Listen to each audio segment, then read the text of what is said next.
Praise God mga kapatid.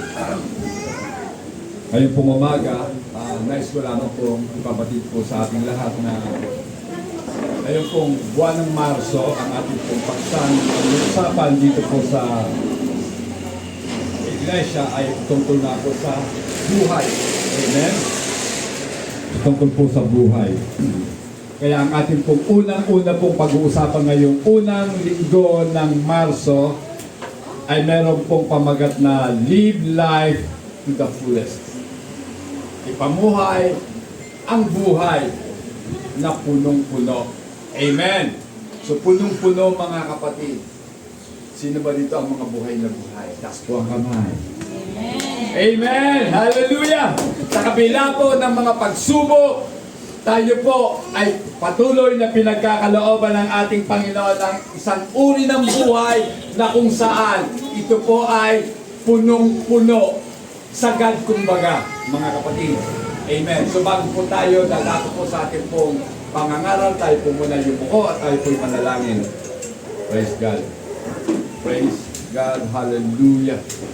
Panginoong Jesus, muli po sa umagang ito, Panginoon, kami po ay nagpupuri sa iyo at nagpapasalamat sa pagkakataon na iyo nga pong pinagkaloob sa amin upang kami, Panginoon, ay magkasama-samang muli upang sa iyo po ay makapaglingkod, Panginoon, mula sa pasimula hanggang sa kasalukuyang mga oras, Panginoon.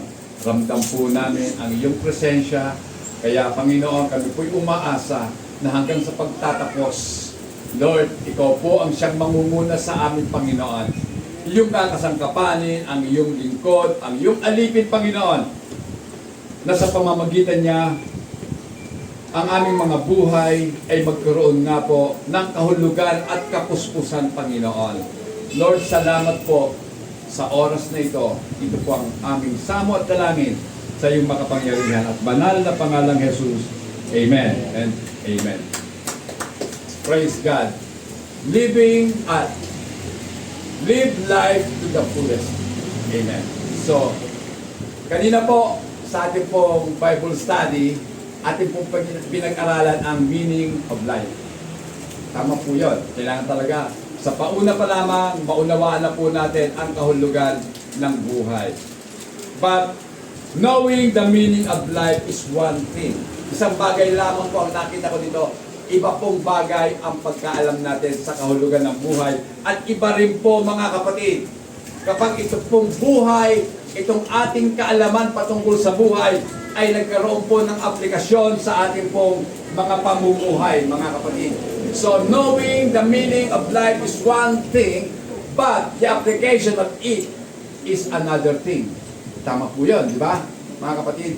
Living life to the fullest is not about self-actualization. So iniisip po kasi natin, kaya lamang masasabi natin na tayo po ay ipinapamuhay natin ang buhay kapag ito po ay na-actualize po natin. Kumbaga, yung ating pong mga potentialities ay nagkakaroon po ng katuparan.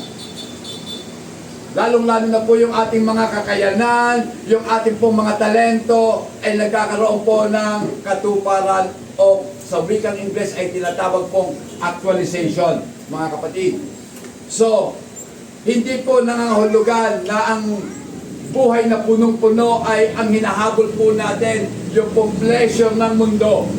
Kumbaga, ang buhay po natin ay nagiging masaya lamang, hindi po sa mga bagay na ating pong nakakamtan, physical, o dahil po nakakamtan natin ito, yung mga bagay ng sanlibutan ito at ating nararanasan ang kasaganaan ng mga ito. Hindi po yan ang tunay na kahulugan ng pamumuhay to the max, mga kapatid. Ibig sabihin, ipinapamuhay natin ang buhay ng meron pong tunay na kapunuan, mga kapatid.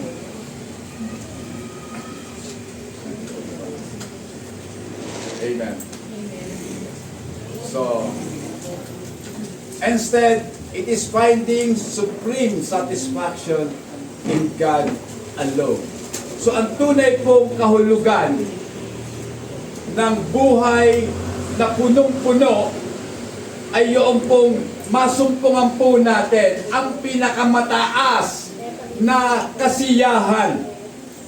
At ito po ay makakamtan lamang natin sa ating Panginoong Diyos lamang. Wala na pong iba. Amen. That our contentment and satisfaction, only God can give. Wala na pong pwede pang magbigay sa atin ng tinatawag na ultimate satisfaction. Amen. Oo, pilit po natin hinahanap ang kasiyahan sa buhay, sa mga bagay ng mundong ito. Diba? Kaya nga, ang ambisyon ng mga tao ay magkaroon ng mga bagay kung ano ang ino-offer ng mundo. Ano ba ang mga ino-offer ng mundo, mga kapatid? Diba? Nandiyan po, obvious naman, ang offer ng mundo, kayamanan. So marami pong tao nahuhulog po sa pag-ibog ng kasalanan dahil po sa kayamanan. Another thing is katanyagan. Diba? Gusto mong maging tanyag, sumikat ka, gumawa ka ng mga kabalbalan, sisikat ka. Diba? Mga kapatid, pero ang tunay pong buhay na nagbibigay sa Diyos ng totoong kaluwalhatian ay ang buhay po ng buong-buong pagsunod at buong-buong dependence natin sa Diyos. So, sundin po natin ang Diyos. Our obedience and our dependence on God brings to Him the fullest glory na gusto niya pong ibigay natin. Amen. So, at mangyayari lamang po ito sa pamamagitan po ng Espiritu ng ating Panginoong Jesus. Only through the Holy Spirit that we must have salvation and sanctification. So sa pamamagitan lamang po ng banal na Espiritu, tayo po ay nagkaroon ng kaligtasan at sanctification. Ibig sabihin po ng sanctification ay ang unti-unti pong pagbabago sa buhay ng isang tao. Mga kapatid, ang tunay nga pong kasaganaan ng buhay ay nanggagaling po sa Diyos. It is a gift from God. John 10:10, ano po sabi? Pasan ba yung teacher po? Ay, teacher ba? Wala. Okay, ako na lang. John 10:10 po, sa Tagalog. Wala yung Bible reader natin. Wait lang po Teacher pala siya. Hindi pumaparito ang magnanakaw, kundi upang magnakaw at pumatay at pumaksa. Ako'y naparito upang sila'y magkaroon ng buhay at magkaroon ng Tingnan ko nga po sa English mga kapatid. John 10:10. Okay. So, the thief does not come except to steal. So, ang magnanakaw ay hindi po paparito, kundi para lamang magnakaw, pumatay, at sumira. So, tatlong bagay po ang ginagawa ng dyablo sa buhay ng isang tao. Nanakawan ka. Amen. Sapagkat ang dyablo po, ang itinuturing po ng ating Panginoon na magnanakaw. Amen. So, ano bang nanakawin ng dyablo sa buhay ng tao? Unang-una, nanakawin niya tayo ng pagkakilala sa Diyos. Nanakawin niya ang kagalakan na dulot po ng ating pagkakilala sa Diyos. Kasi pag hindi mo kilala ang Diyos, tiyak po yun, wala kang tunay na kagalakan. Amen. So ano pa ang ginagawa ng diablo? Papatayin ka niya. Amen. So alam naman po natin ang meaning o ang kahulugan ng kamatayan ay ang pagkahiwalay po natin sa Diyos na siyang pinanggagalingan ng buhay. At kapag tayo po ay namatay na, di ba? Tayo po ay destroyed. Tayo po ay wasak na. Amen? I have come, sabi ni Jesus, I have come, ako'y naparito upang bigyan kayo ng ano? Ng buhay na punong-puno. Amen? So binigyan tayo ng Diyos ng abundant life, mga kapatid. Kaya nangangahulugan lamang na ang abundant life ay isang regalo, kaloob na nanggagaling po sa Diyos. Hindi po ito reward. Pag sinabi pong reward, hindi po ito regalo o pabuya dahil sa ating pong mga pagpupursige sa buhay. Oo, totoo po yun. Di ba? Na kung ano ang iyong itinanim, aani ka. Yan po yung tinatawag nating batas.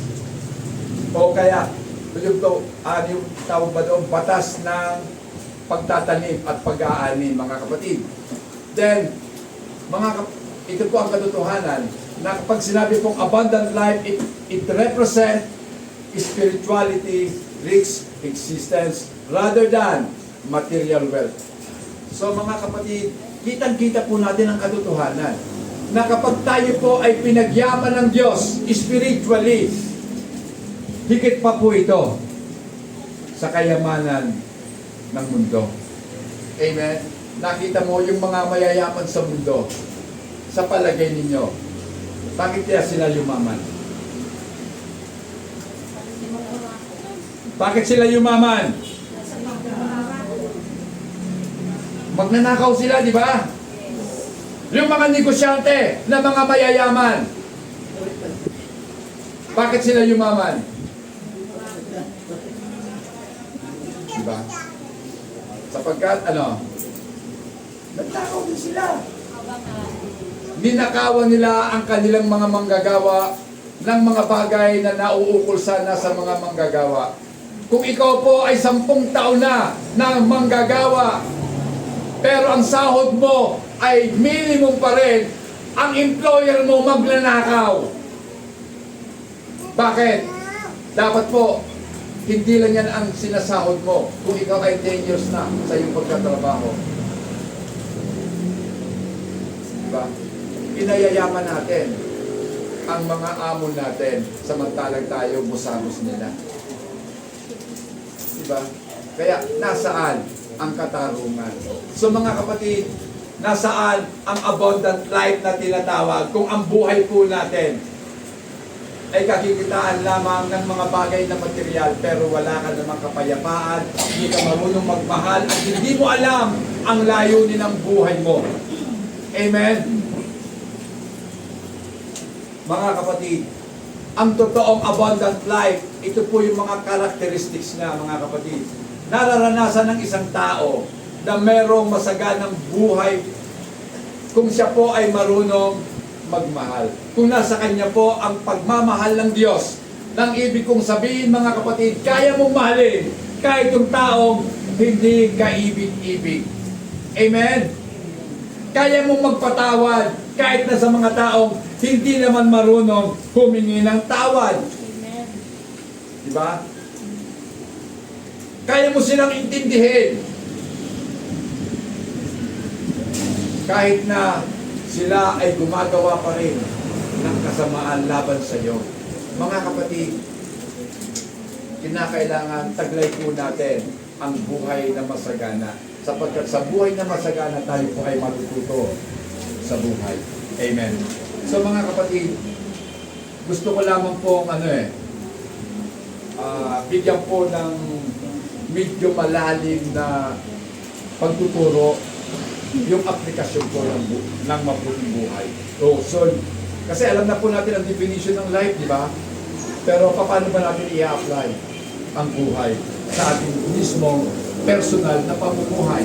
So ang aplikasyon, mga kapatid, is the process of translating theoretical understanding, translating the data or the skills into practical, real-world action to solve problem.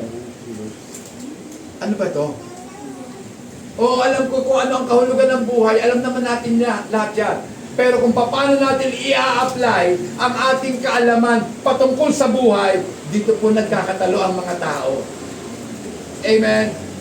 Pero mahalaga rin po na alam niya ang theory kung ano talaga ang buhay. Kasi dito po siya kukuha ng paraan kung paano niya mai-apply. Ang taong nag-aral, ikumpara mo sa hindi nag-aral, magkaiba talaga. Amen. Kasi yung marunong, kaya niyang i-translate ang karunungan kanyang natamo into action. Amen. So mga kapatid, kinakailangan lamang po dito, maging sa ating pong mga pagpapasya, sa ating pong pagpapaigi ng ating mga kakayanan. How to enhance our performances. Diba mga kapatid, kinakailangan alam mo kung paano mo mas lalo pang mapagbubuti ang iyong mga ginagawa.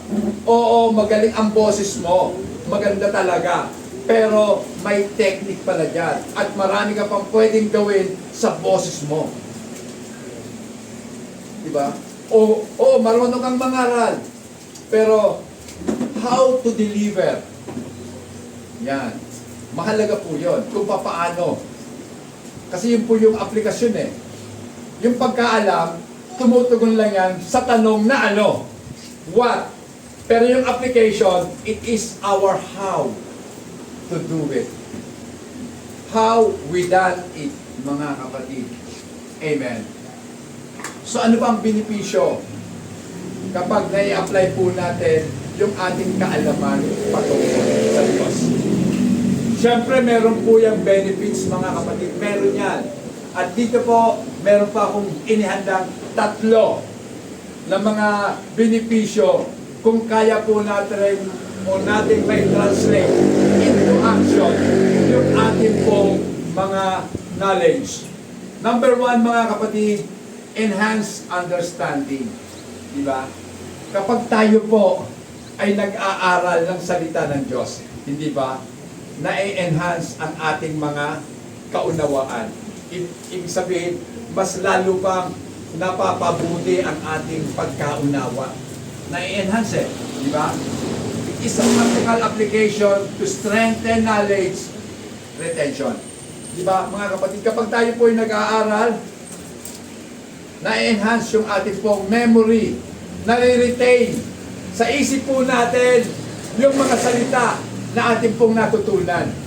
So, magagamit po natin yan upang sa mga sandali ng kahirapan sa buhay, may i-apply po natin ang ating mga natutunan. So, nare-retain.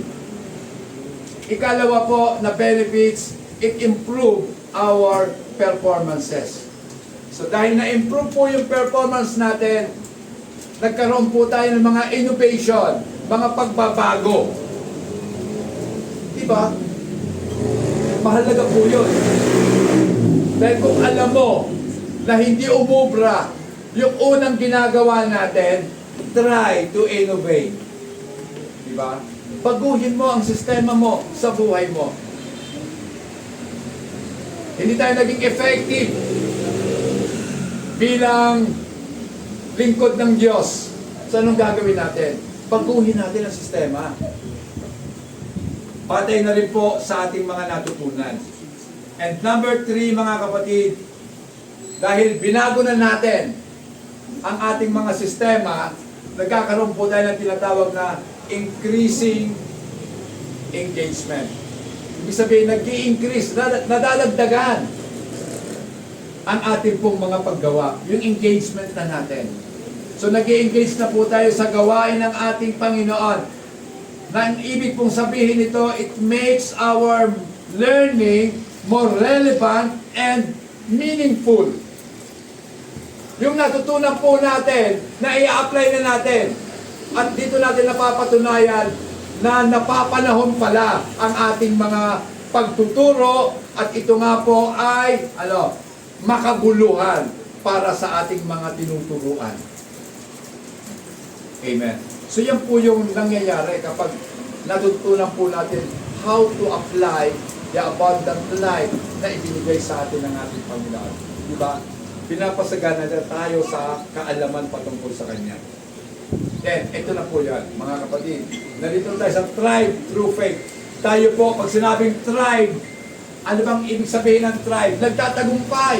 Amen? Tayo po ay nagiging maunlad sa ating pananampalataya. Hindi tayo nasisiyahan. Sa kung ano ang alam natin 10 years ago, yun pa rin ang alam natin hanggang sa ngayon. Dapat po talaga mag-search tayo. Maghanap po tayo. Magsaliksik tayo. Magpakalalim po tayo. Sapagkat ang kayamanan po, wala sa ibabaw, kundi nasa ilalim ng lupa. Amen. Ganon din po ang ating pong pananampalataya. Hindi dapat po maging stagnant ito. Dapat patuloy po tayo sa paglalim, sa pagkakilala sa Diyos. The more na tayo po'y lumalalim, the more na tayo po'y tumitibay sa ating Panginoon. Amen? Di ba? Sapagkat ang tibay po ng isang gusali ay nakasalalay sa pundasyon. Kung ang pundasyon mo ay isang dangka lang, baka pag humangin ng malakas, buwal ka. Amen? Dumating ang mga pagsubok, ang matinding init ng buhay, malalanta ka lang. Amen? Kasi hindi ka nakaugat sa malalim. Amen. Abundant life refers to a life in its abounding fullness of joy and strength for spirit, soul, and body. Pakibasa po, Nehemiah chapter 8 verse 10. Nung magkabay niyo kanyang sinabi sa kanila, magsilakad kayo ng inyong lakad, kain kayo ng taba at magsiinom kayo ng matamis, at mangagdala kayo ng lagi doon sa walang naihanda, sapagkat ang araw na ito ay banal sa ating Panginoon. Huwag din kayong mga manglaw, sapagkat ang kagalakan sa Panginoon ay inyong kalakasan. Mag-focus po tayo sa banda muli. Do not sorrow. Huwag daw tayong mamanglaw. Sino ba ang pumunta dito mapanglaw? Malungkot. Sabi ng Panginoon, huwag kayong malungkot. Bakit? For the joy of the Lord is your strength. Amen? Palakpakan po natin ang ating Panginoon. Ang galak sa Panginoon, ang siyang nagiging kalakasan po natin. Kaya kung tayo pong tuwan-tuwa sa Diyos, ibig sabihin naman yan, mas malakas ka. Amen? Malakas. Amen. Kahit na inuubo-ubo, sumisigaw pa din ng papuri sa Diyos. Amen. Alam niyo mga kapatid, sa mga totoong nagmamahal sa Diyos, kahit na may konti ka pang nararamdaman, masama talaga pakiramdam. Pero mas pinili mo ang pumaroon sa sambahan ng ating Panginoon. Amen? Sapagkat alam mo sa sarili mo na doon mo matusumpungan ang totoong kagalingan, ang totoong kapahingahan, at ang totoong kalakasan. Amen. The joy of the Lord is our strength. Amen. Diba? Yun po ang ating lakas, mga kapatid. Subukan mo malungkot ka, di ba mahina ka? Nangihina ang iyong kalooban. Nangihina ang iyong katawan. Amen! Kasi nalulungkot ka. So kinakailangan po, mapasaya po natin, hindi lamang yung ating espiritu.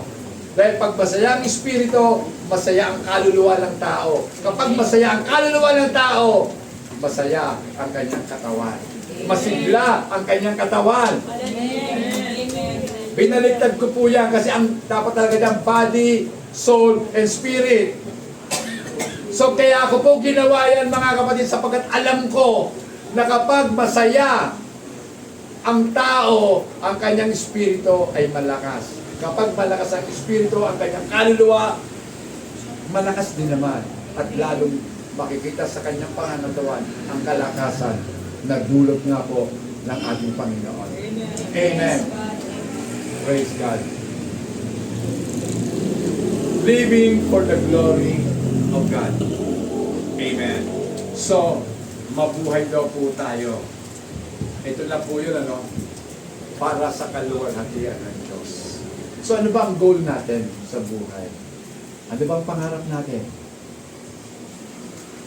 Siyempre, lahat po ng tao, may goal talaga yan. Sa mga kabataan, alam ko, hindi na uso ngayon ang slam book. Di ba? Noong araw, ambition to be a doctor, di ba? To be a pilot. Para pag Ewan ko ba kung iniisip nila yung mga pangarap nila, mga nilalagay nila sa Islam book. Pero, tatanungin ko po kayo, bilang mga mananampalataya, what is your goal in life? Ano ba talaga ang layunin mo sa buhay? Diba? Ang sabi po sa Isaiah chapter 43 verse 7, pakibasa.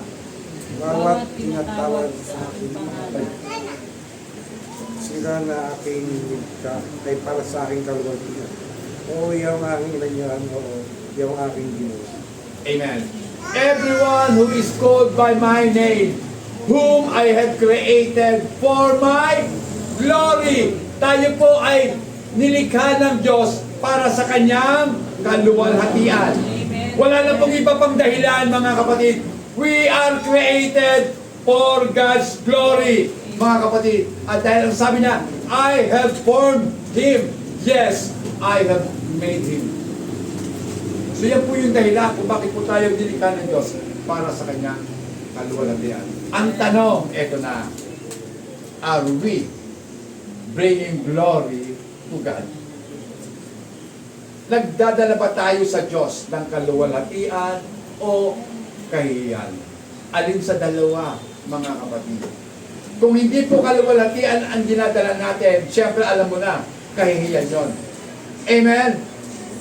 At dahil nga po, ang goal natin sa buhay is to glorify God.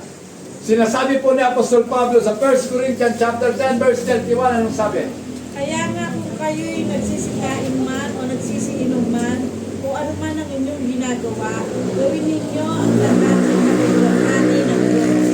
Therefore, whether you eat or drink, kumakain ka man, umiinom ka man, kaya nga, pag medyo gutom ka na, para mabigyan mo ng glory ang Panginoon, huwag naman yung masyadong parang lumalabas talaga.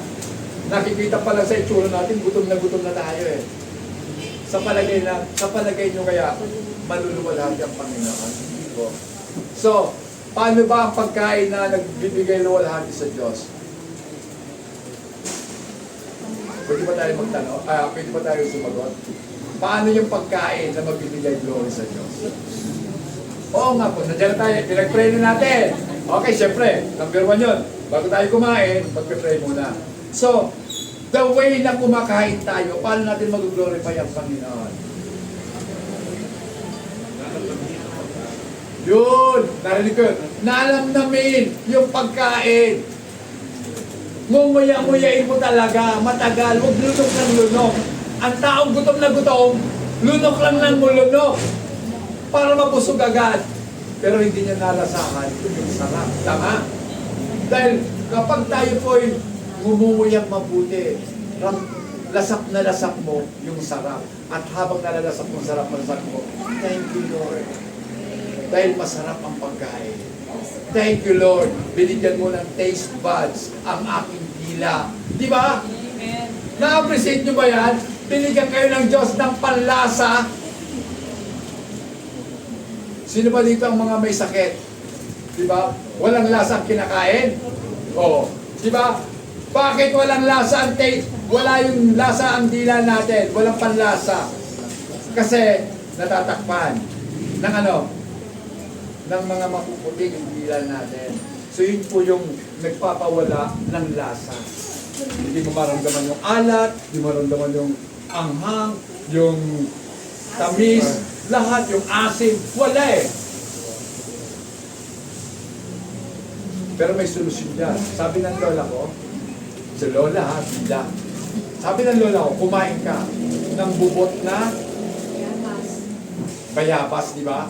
Bubot na bayabas, tanggal yung problema mo sa panlasa. Magkakalasa yun. Bakit magkakalasa? Kasi habang ninunguya mo yung bubot, mapakla yun eh. Dura ka ng dura. O, di ba? Sa malalasa nito, mapakla eh. So doon, habang nalilinis yung dila mo, magkakaroon ka na ng panlasa. Di ba? So, hindi mo na kinakailangan bumili sa butika. Ayan lang. Puno ng bayabas, pumili ka ng mga bubot. Yan po yun. Ngayon, ang tanong, may puno ba ng bayabas? Sabi ni JP, marami na lang ako. Jason, may bunga ba? Ang dami na rin pa. Pahingi. O di ba? Masarap yun. Alam niyo ba, yung bayabas na yan, vitamin C po yan. O di ba? So, habang tayo po'y namimitas, makapasalamatan natin ang Diyos.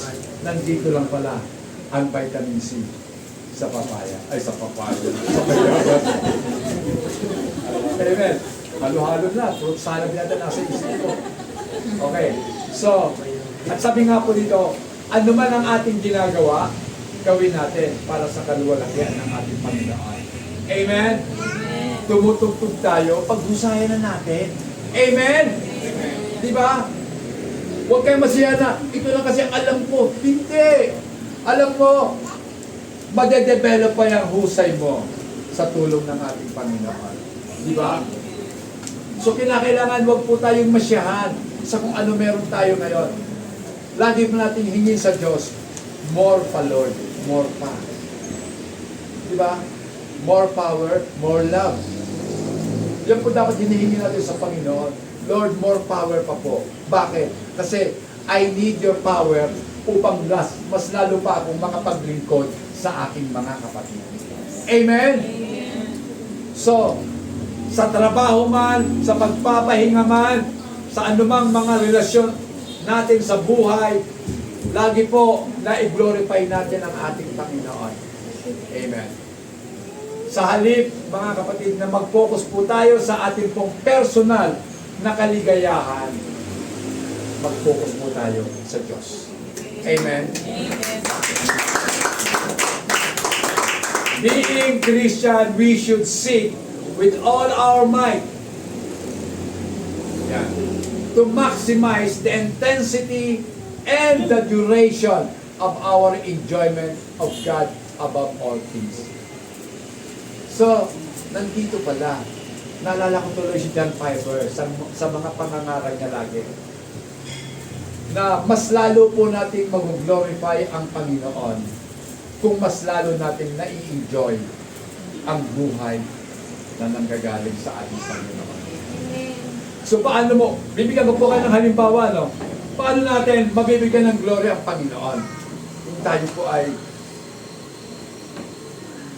pag pumunta tayo sa simbahan, hindi maipinta ang mukha natin, di ba? Tapos yung balikat natin, nakalaylay. Para bang pasan mo ang daigdig? So paano mag-glorify ang Panginoon? Di ba? So mag-glorify ang Diyos sa kabila na ikaw ay hirap na sa buhay, nagagawa mo pa rin humiti. Amen? Nagagawa mo pa rin maglingkod sa ating Panginoon. Sa kabila ng kawalang pamasahe, naglalakad ka para sa Panginoon.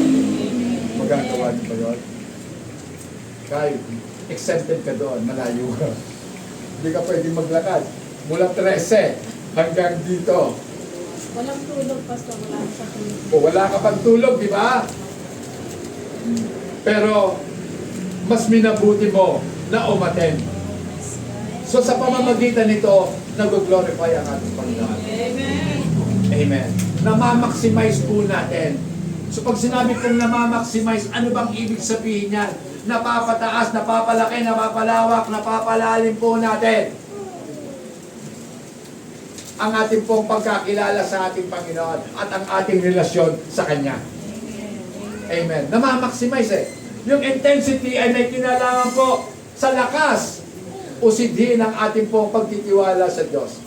So makikita po dito kung gaano ka kasidhi, kung gaano kalakas ang iyong pagtitiwala sa Diyos. Amen. At dahil malakas, naalala ko tuloy ang mga lindol, di ba? Ang lindol ay nasusukat sa lakas. Sa Richter scale, sinasabi ng PBOX, intensity 5 or intensity 9, the big one. Diba yun yung inaasahan ng Pilipinas? Intensity 9, the big one. So malakas po ang intensity nun. Matindi talaga. So, kapag matindi po ang lakas, siyempre, ang haba ng enjoyment natin, mahaba din naman. Totoo po yan. Kapag nandito ka sa church, at dito naranasan mo ang kagalakan sa Panginoon, habang nakasakay ka ng jeep, natatawa ka na hindi mo mawari kung ano ang nararamdaman mo. Hanggang sa bahay mo, daladala mo pa rin ang kasiyahan. Diba? So yun po yung duration ng ating enjoyment sa ating Panginoon. At dito po, mas lalo pong nag-glorify ang ating Panginoon. Amen. So saan ka ba nagiging masaya? Sa pera? Napakababaw mo naman. Pera lang pala. Eh paano kung mag-offer sa Satan sa'yo ng napakaraming pera, magiging masaya ka? Dapat hindi po tayo maging masaya sa pera lang. Dapat nagiging masaya tayo bukod sa may pera na, may Diyos ka pa. Amen! We need money. But we should not love money. Amen? Kailangan natin ang pera. Dahil ang pera, ginagamit natin. Di ba? Pero kung mahal mo ang pera, ikaw ang gagamitin ng pera. Kuha niyong kaibahan. Iba yung you use money for God's glory, that money use you for Satan's glorification. Di ba? Huwag po natin gagawin yun. Lalo na po yung kung ang pera po natin galing sa hindi naman talaga karapat-dapat na pinanggalingan. By the way pala mga kapatid, akala natin Diyos lang ang nagpapala. Magkakamali tayo doon. Kasi si Satan, pwede rin magpala. Pero ang sabi po ni Santiago, every good gift is from above. Amen. Yung mabuting mga kaloob galing sa Diyos. So ano po yung mabuting kaloob? Kapag ang kaloob o anumang bagay na ibinigay sa iyo, mapapera man ito o kakayanan, ay nagpa-improve sa buhay mo at lalo mong kinilala ang ating Panginoon, yan po ay galing sa Kanya. Pero kung nalayo ka sa Diyos dahil sa kung ano man ang tinanggap mo, yan ang sinasabi ko, blessed ka ni Satan. Amen? Amen. Pastor, pwede bang magpala si Satanas? Bakit hindi? Di ba? God is most glorified in us when we are most satisfied in Him. Amen. So hindi ko makakalimutan yan. Mga praises na yan. God is most glorified sa buhay natin kapag tayo po ay mas lalong nasisiyahan sa Kanya. Amen. Palakpakan natin ang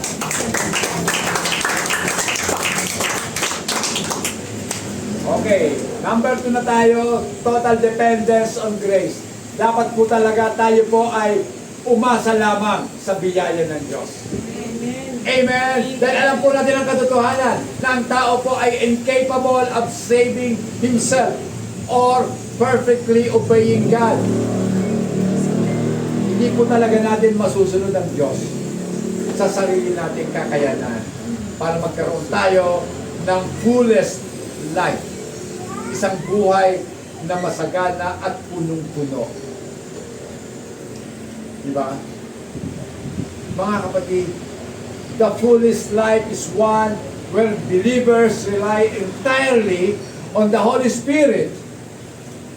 Kung tayo po ay umaasa buong-buo sa ating Panginoon. So hindi na po natin inaasahan pa yung magagawa natin. Bakit?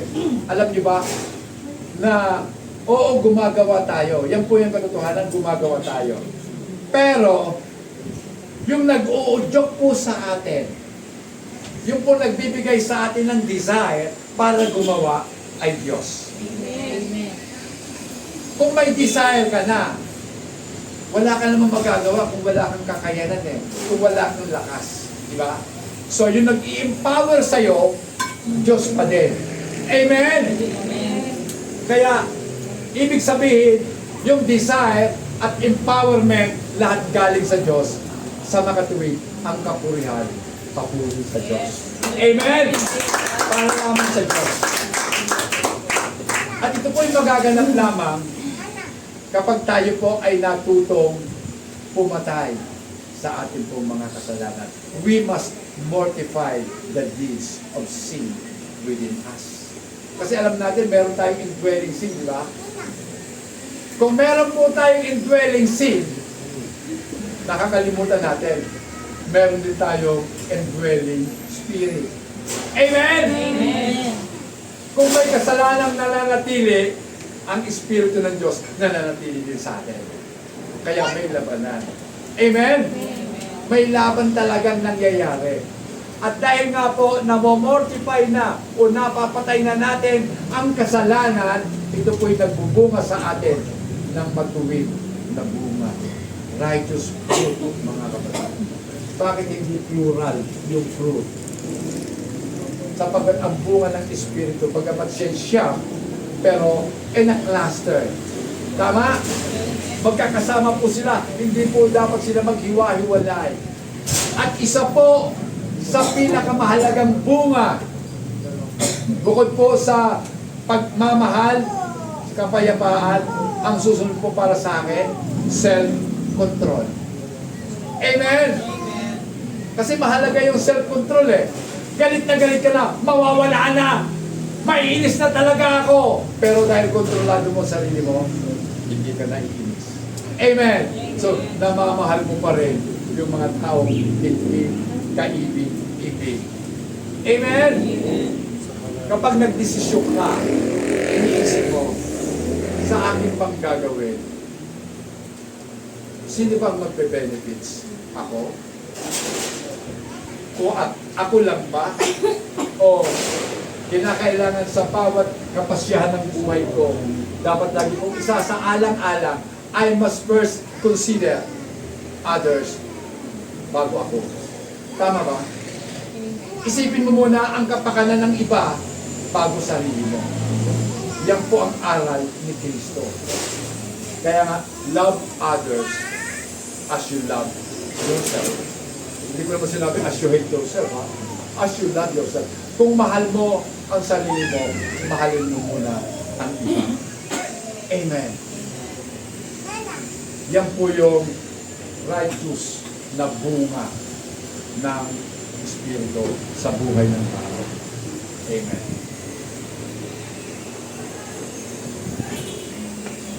Recognizing that true success comes from God. Kinikilala po natin na ang bawat pagtatagumpay na ating nakakamtan ay nanggagaling po sa Diyos. Hindi po through our own selves. Hindi sa pamamagitan ng human effort. Sabi nga po sa Old Testament, sa Book of Zechariah chapter 4 verse 6, ano pong sinasabi? Nang magkagayoy siya'y sumagot at nagsalita sa akin na nagsasabi, ito ang salita ng Panginoon kay Zorobabel na sinasabi, hindi sa pamagitan ng kalakasan ni ng kapangyarihan, kundi sa pamagitan ng aking espiritu, sabi ng Panginoon ng mga hukbo. Amen. So, it is not by might nor by power, but by my spirit, sabi ng Panginoon. Di ba? Hindi po sa lakas natin, hindi po sa kakayanan natin, at hindi sa kapangyarihan natin nagagawa ang lahat ng bagay, kundi sa pamamagitan po ng Espiritu ng ating Panginoon. Amen. So alam na po natin, mga kapatid, kung bakit we need to glorify God above all things sa buhay po natin. Amen.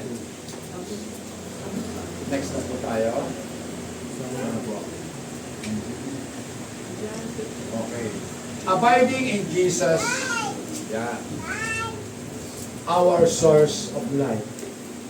Mahalaga po na lagi po tayo na nakakapit sa ating Panginoon, sapagkat kung wala siya, wala po tayong magagawa. John 15 verse 5, ano sabi? Ako ang puno ng ubas, kayo ang mga sanga. Ang nananatili sa akin at ako'y sa kanya, ay siyang nagbubunga ng marami. Sapagkat kung kayo iwalay sa akin, ay wala kayong magagawa. Sabi ni Jesus Christ, without me, you can do nothing. Amen? So wala tayong anumang pwedeng magawa o magagawa kung wala si Kristo sa buhay po natin. Amen. So lagi natin ina-acknowledge yan. Lagi natin nire-recognize na kung ano meron tayo, ito'y dahil sa ating Panginoon. Amen. Yung ganda mo, galing rin siya. Kaya huwag mong ibalandra ang ganda mo kung saan-saan. Amen. Ingatan mo kung ano meron ka, sapagkat pananagutan mo yan sa ating Panginoon. Amen? Di ba? Naalala niyo ba, parable of the talent? Ano bang ibinigay sa atin? Kapag hindi natin ito ginamit, anong sabi? Kung anong meron ka, kukunin pa sa'yo at ibibigay doon sa meron na. Amen? Ganyan po talaga ang sistema ng ating Panginoon. Ganyan ang kanyang pamamaraan. Pag hindi mo ginamit yung giftedness mo, kukunin niya sa'yo at ibibigay doon sa meron na. Ikaw, nawalan, siya nagkaroon pa. Amen. So mga kapatid, number 3 na po tayo, resting in God. Sino ba dito ang pagod na pagod na? Alam ko, maraming dito. Inaantok na nga ako, pastor eh. I want to rest. Di ba? Physically, pagod tayo. Amen? Amen. Lahat naman tayo may pagod. Sino ba dito ang hindi na pagod? Amen. Sa pagpalak, pagod na tayo. Sa tagal naman ng palakpakan. Pagod na ako. Di ba? Pastor, gutom na ako. 11:17 na. 17 pa lang, no? Ano pa. So, we all need rest. Kailangan po nating lahat ng pahinga. Pero ang totoo, mga kapatid, samantalang ang lahat ng tao gumagawa po ng mga plano, pero sa bawat plano natin, sino bang nagbibigay katuparan? Hindi ba ang Diyos? Amen. We make plans, but God determines the steps. Living to the full means resting in the sovereignty of God. Kapag tayo po'y nabubuhay o namumuhay ng punong-puno na merong kasaganaan, we are resting in His sovereignty. Tayo po'y nakapagpapahinga sa Kanyang kapangyarihan. Amen! Amen. Dahil tayo po ay nagtitiwala na kahit na anong mangyari, God is in control. Amen. Amen. Praise God. Kontrolado niya po kung ano ang magiging wakas ng buhay po natin. At dahil kontrolado ng ating Panginoon, we are free from all anxiety. Di ba? Malaya tayo sa lahat ng kagulumihanan, sa lahat ng mga alalahanin. Sino ngayon ang pag-uwi nag-aalala? Nag-aalala ka? Ang kapatid, Pastor, wala kami pansain. Diba? Wala po kami pansain, Pastor. Gusto mo pumunta ka sa bahay? Ipagsasain kita. At doon ka na rin kumain. Pwede naman. Diba? So, mga kapatid, kailanman, sabi nga ni Haring David, mula pagkabata hanggang sa aking tumanda, hindi ako nakakita ng isang tao matuwid na nanghihingi ng tinapay o pagkain man. Amen? So, ang isang tao matuwid, hindi po namamalimos ng pagkain. Sapagkat hindi mo kinakailangan mamalimos. Mayaman ang ating Ama. Amen! Napakayaman ng ating Ama. Bakit namamalimos ka? Alam ko lang dahilan. Bakit namamalimos? Hindi niya alam na mayaman ang tatay niya. Diba? Parang agila lang yan. na noong siya'y itlog pa nililiman ng inahing manok hanggang sa napisa, buong akala niya siya'y manok. Pero habang lumalaki siya, sabi niya, ipayata ako sa kanila. Matutulis ang buko ko, matulis ang tuka ko, at kaya kong lumipad. Di ba? Ang mga kapatid ko hindi makalipad. Ganyan ka, kapatid. Ikaw ay isang agila. Oh, yes. Amen. Na kaya mo na pumailan lang, malakas man ang hangin sa ipapawid. Para kang saranggola na kaya lang nakakalipad dahil may hangin. Amen? Diba, mga kapatid, ganun po tayo. So, kinakailangan lang talaga natin ang buong-buong pagtitiwala sa ating Panginoon. Next, mga kapatid. Jesus offered rest from the weight of legalism and anxiety. So, ang ating Panginoon, inaalok po tayo ng pahinga. Diba? Inaalok ka ng pahinga eh. Saan mo mababasa? Matthew 11:28, anong sabi? Matthew 11:28, come to me. Magsiparito sa akin kayong lahat na nagpapagal at nangagbibigat ang lubha at kayo'y aking papagpagin. Come to me, all you who labor and are heavy laden. So bigat na ba? Pagal ka na. Ang sabi ng ating Panginoon, pumarito ka. Pumarito ka sa akin. Bibigyan kita ng kapahingahan. Amen. So, nakakalungkot, no? Maraming tao ayaw ng kapahingahan na ibinibigay ng ating Panginoon. Ako po'y naniniwala na ang tunay na kapahingahan, hindi po yung kapahingahan ng katawan. Oo, nakatulog ka, nakalatag ang katawan mo sa air-condition room, ang sarap ng higaan mo, di ba? Ang sarap ng kinakain mo, pero wala kang peace of mind. Yung laman ng puso mo, puro anxiety, puro pagdududa, puro kabalisahan. Dahil isang araw baka pwedeng mawala ang lahat ng tinatangkilik mo. So, ibig sabihin, wala kang kapahingahan. Huwag kayong mainggit sa mayayaman. Sapagkat ang mayaman, kahit nakahiga na yan, nag-iisip pa kung paano mas lalo pang dadami ang kayamanan. Amen? Samantalang ang isang mahirap na tao at merong Kristo sa puso niya, kahit nakabilad pa sa araw, nakakatulog yan. Amen? Amen. Naranasan niyo na ba naglalakad tulog? Hindi pa? Hindi pa? Ako, muntik na. Noong ako'y binata pa, kasi, di ba, pag mahal na araw, may tinatawag tayong bisita iglesia. Dati yun ha. So pupunta ka sa mga simbahan. Ating gabi na. Naglalakad ako, sabi ko sa mga kaibigan ko, paakbay nga.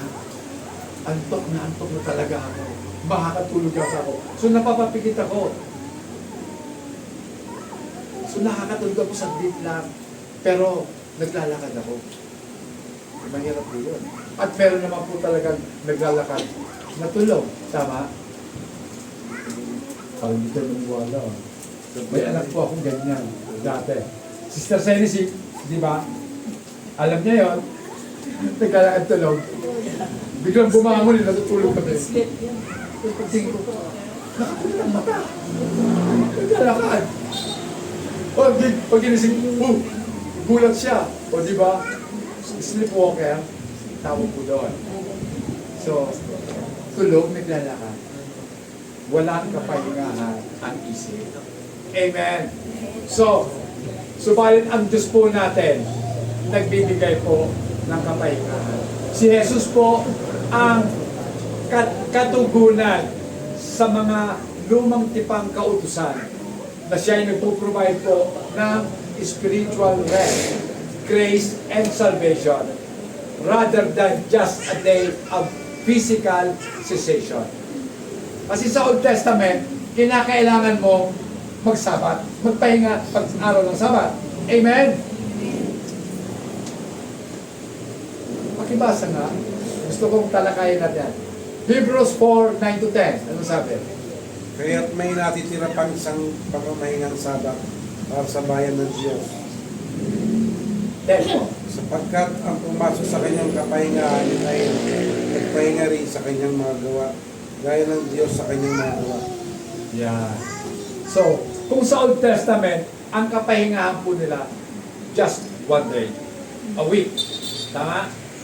Pero kung ikaw ay na kay Kristo, at tinanggap mo ang offer niya, nagtiwala ka sa Kanya, naging born again Christian ka, mga kapatid, 24/7, pahinga ka.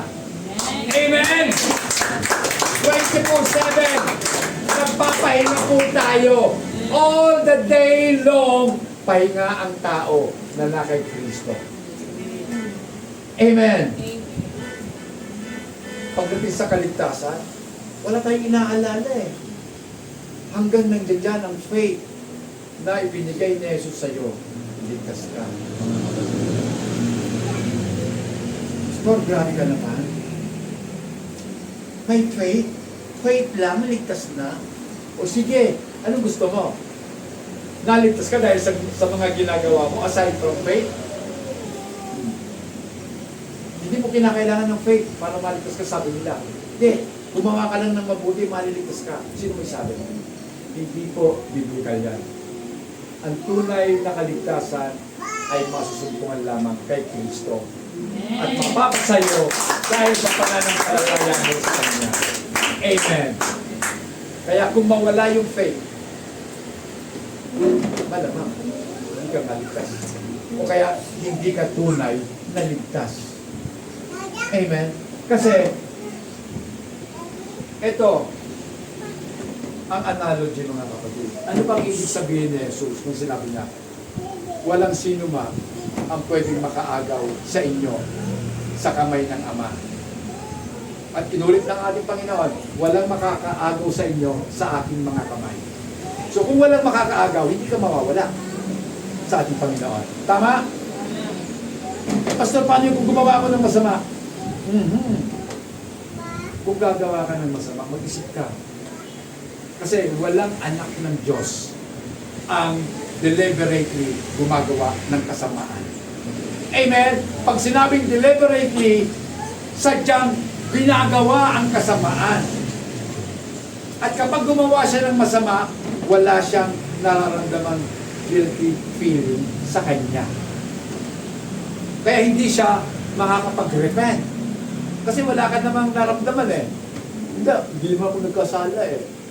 At lalabas pa, sinungaling ka. Sabi sa 1 John 1:8, di ba? Kapag sinabi mo na wala kang kasalanan, sinungaling ka. Amen? Dahil sabi pa lang ni Pablo, sa Romans 3:23, all have sinned and fall short of the glory of God. Di ba? So, mas masarap po talaga sa isang tao na sa bawat sandali ng buhay na pahinga siya. Amen?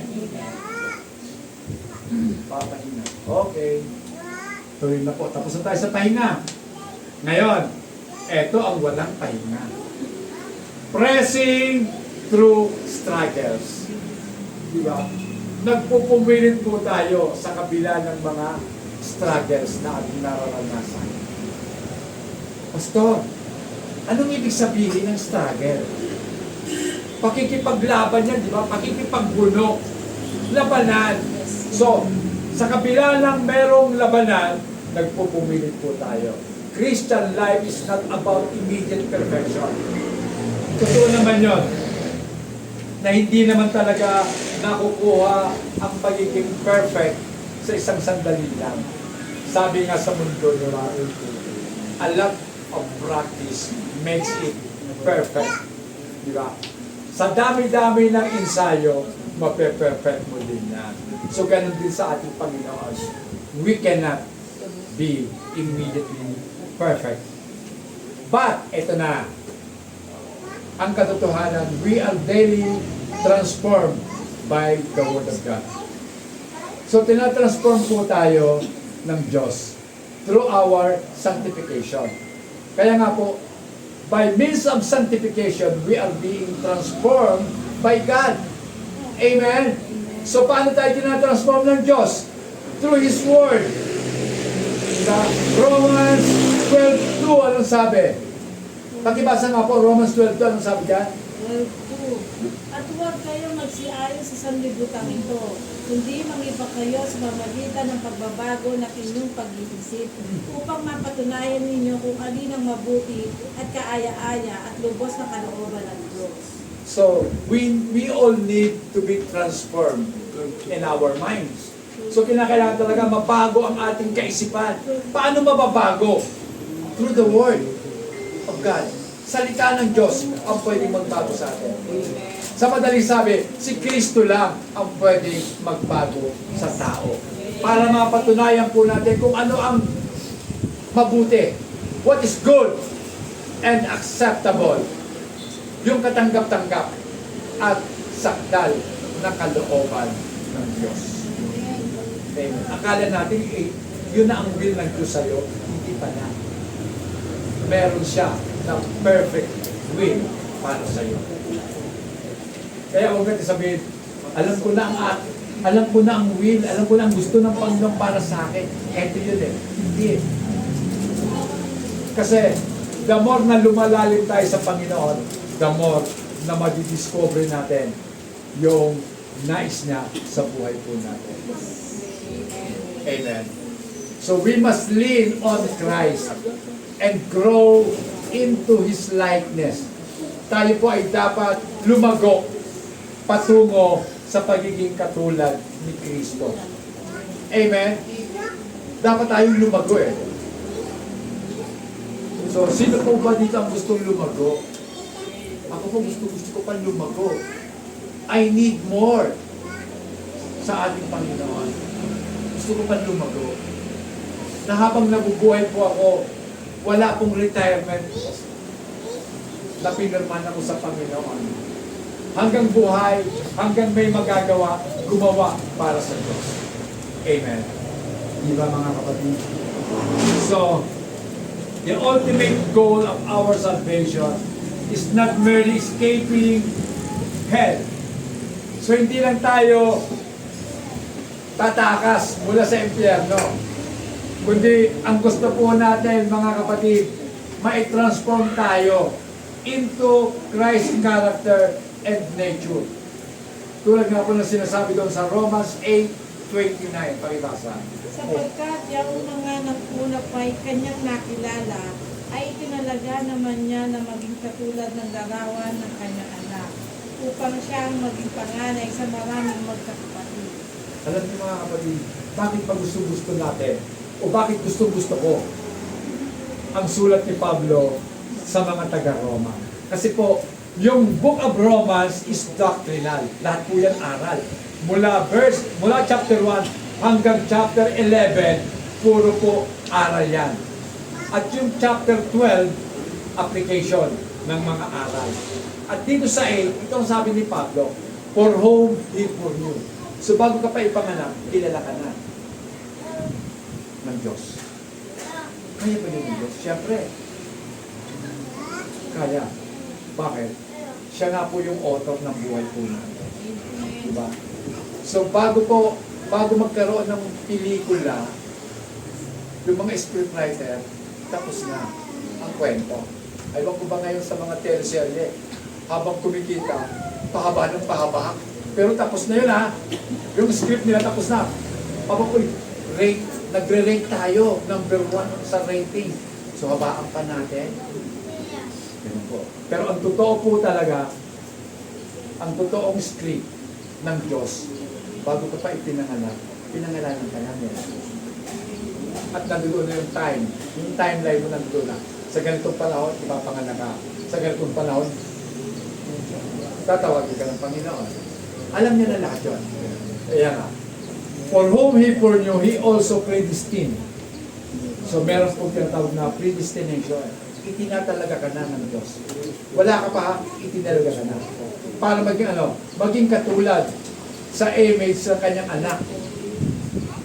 Pastor, di ba? May anak.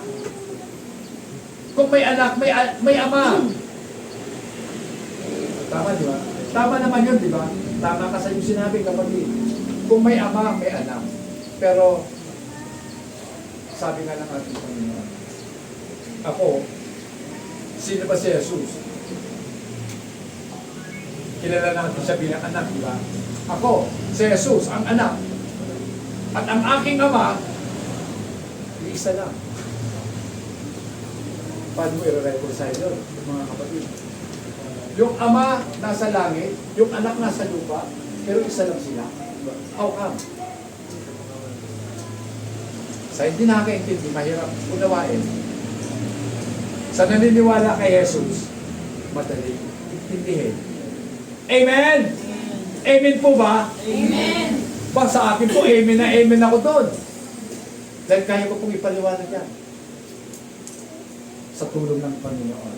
Siya naman nagbukas ng isipan ko sa mga bagay na yan. Siya ang bahala na magpaliwanag. Then, punta na po tayo mga kapatid. Last na to. Eternity-minded. So, dapat po sa mga Kristiyano, ang isip po natin, dapat eternity ang ating iniisip. Amen?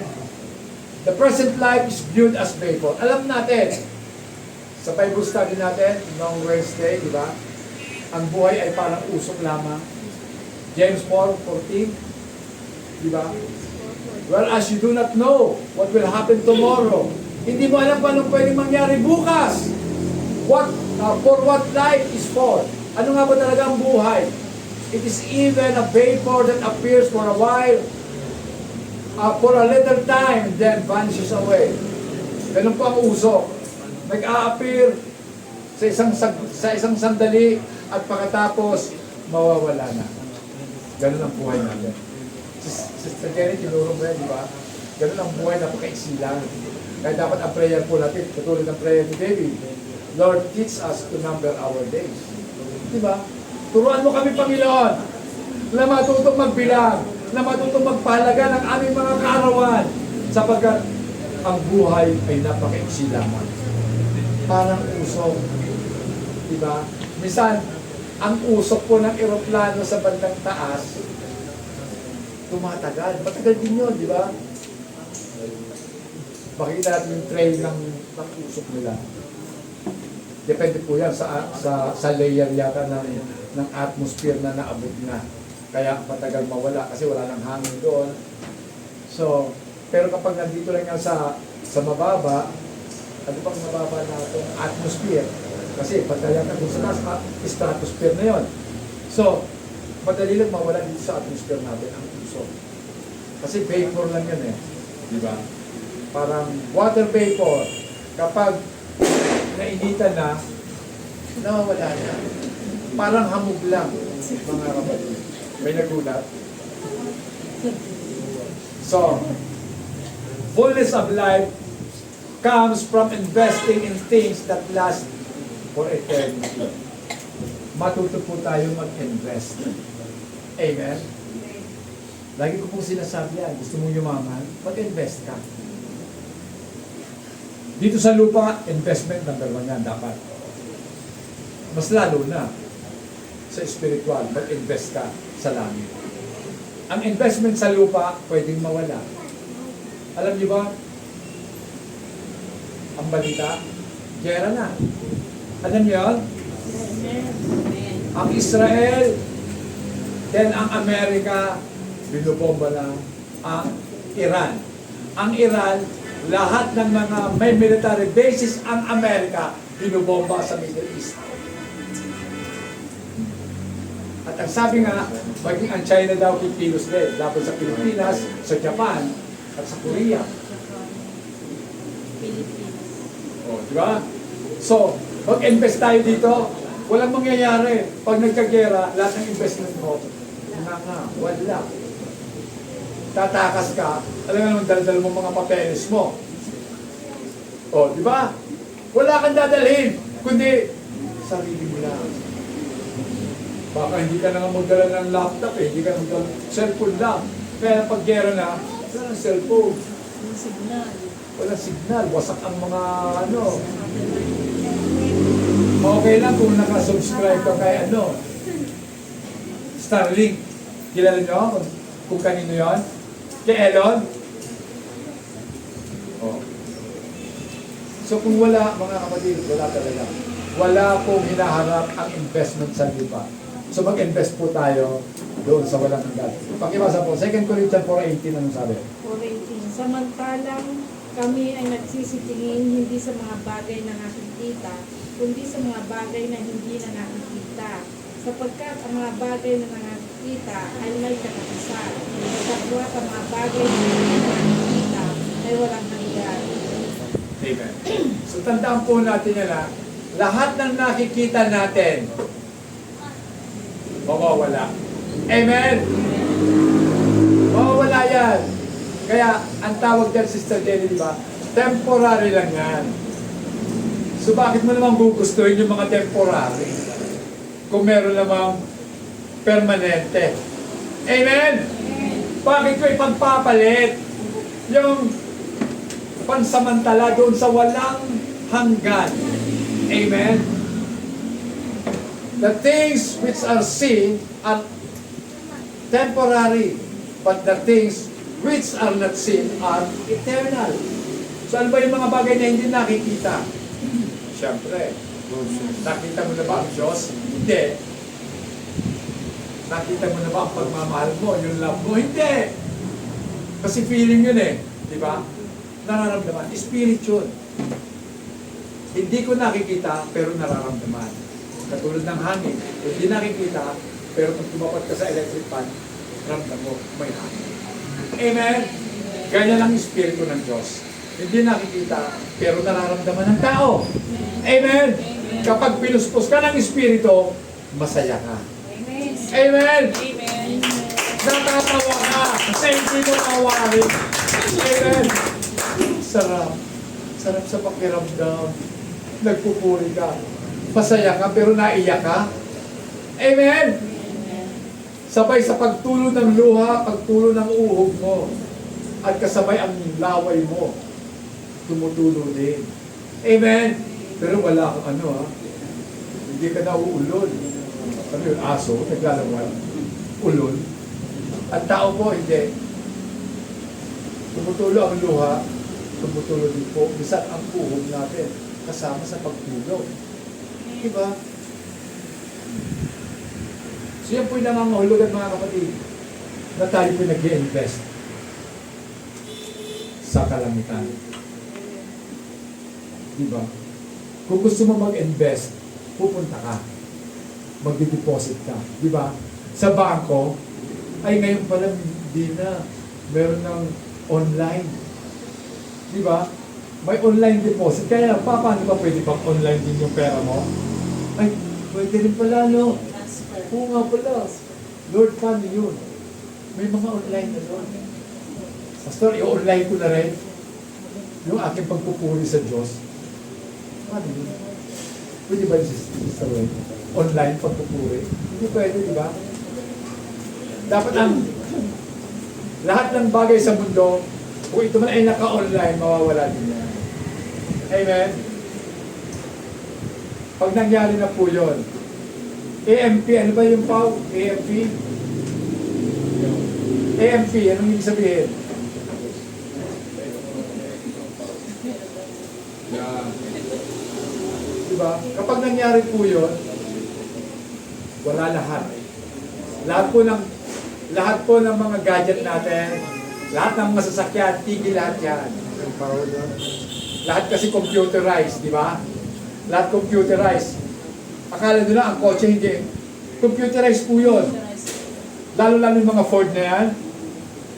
Pag tumigil na lahat, tigil sila sa kalsada. Kahit may gasolina pa yan, tigil yan. Di ba? Ano pa? Mga ospital, titigil yan. Di ba?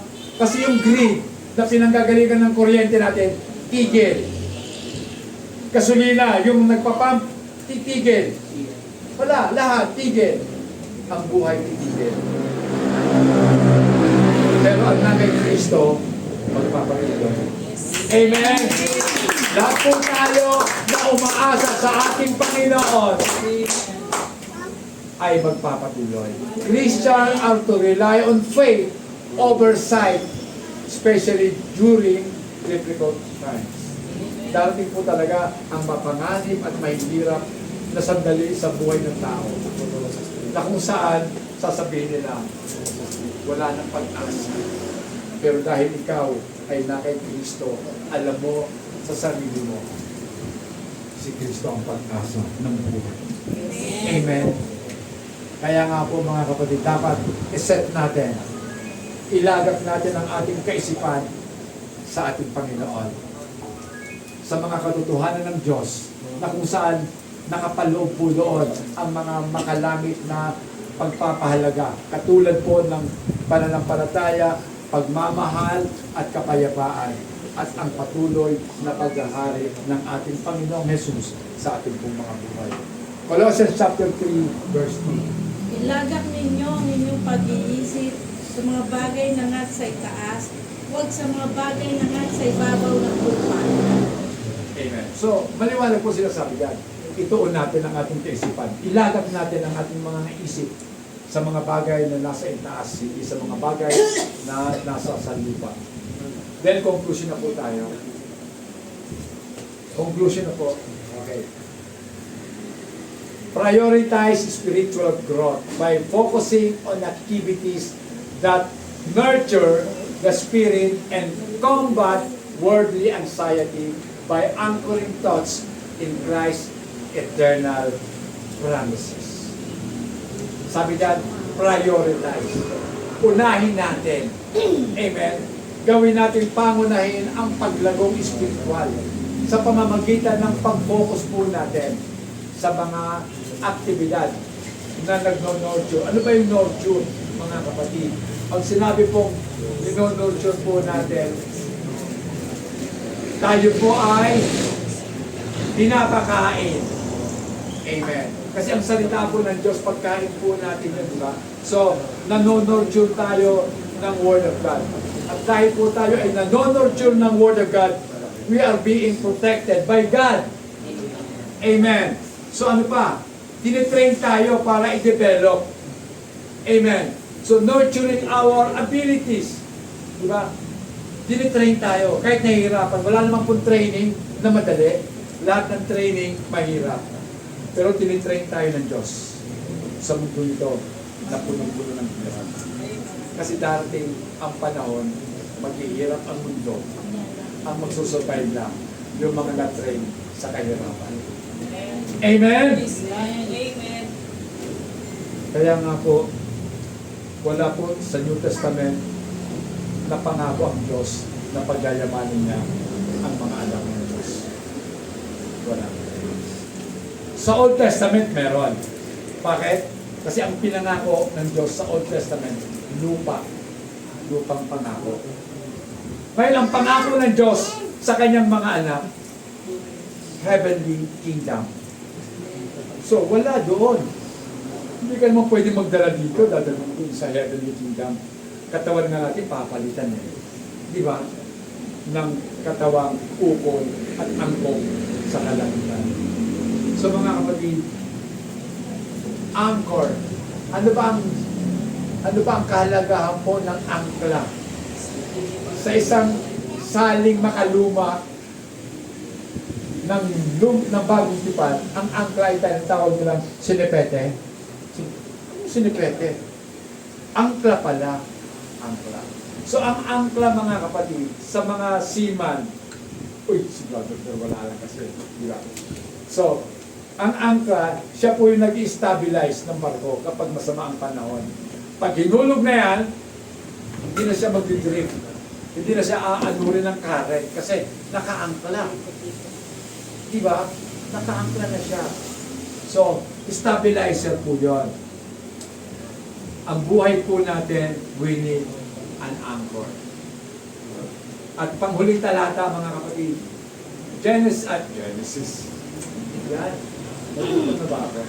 Hebrews chapter 6, verse 19. Pakibasa po. Hebrews 6, Hebrews 6:19. 6:19.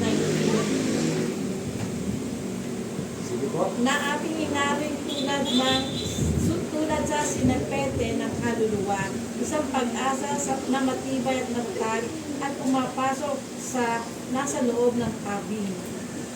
So, sinipete nga dyan, sabi ko na sinipete yung angkla. Angkla po yun. So, mga kapatid, sa buhay po natin, kailangan natin talaga ng angkla. Para kapag dumating man po ang mga bagyo sa buhay po natin, nagiging matatag po tayo. Amen? Nagiging matatag po ang mga anak ng Diyos. Wala pong anumang alinlangan sa kanyang buhay. Amen? Dahil alam niya, ang Panginoong Jesus ang ating pong kasiguraduhan. Hallelujah! Mga kapatid, ang pananampalataya na ibigay sa atin ng ating Panginoon. Hayaan po nating manatili sa bawat isa sa atin hanggang sa wakas ng ating pong mga buhay. Paglingkuran natin ang ating Panginoon at nakakasiguro po tayo ng bawat isa po sa atin dahil merong Kristo sa buhay natin, we are secure and we are a secure foundation. Palakpakan po natin sa Panginoon. Hallelujah. Hallelujah.